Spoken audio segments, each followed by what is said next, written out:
বাড়িতে কেউ আছেন? বাড়িতে কেউ আছেন? কি কি চাই? কাকি, গত 5 মিনিট ধরে কিছু খাই না বাজান, 10টা টিয়া দেন না, কিছু খাই। না দিব না, যাও গা। ওগালা হনেন না, কি কি হইছে? 10টা টিয়া দেন না খালা, আল্লাহ আপনারে বেহেশতে নিব।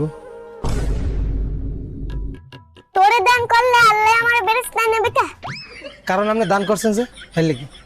আচ্ছা আমি যে দান করছি তাইতে আমি বেরেস্তায় যাবো, তাইলে তুই যে দান নিলি তাইলে তুই কই যাবি? আমিও তো বেহেশতে যাব। না, তাইলে তোরে দিব না। কে খালা? তুই যদি বেরেস্তায় যাও ওই না যাইয়া আমার কাছে ভিক্ষা যাবি। না, আমার দোজকে নেবে, আমার দোজকে নেবে। না, তাইলে তোরে দিব না। আবার কি হইলো? না, আমি টাকা দিয়ে কাউরে দোজকে পাঠাইতেছি না। বাবা তুমি তোমার পথে যাও গা। ধরো, খয়রাতি করবো না।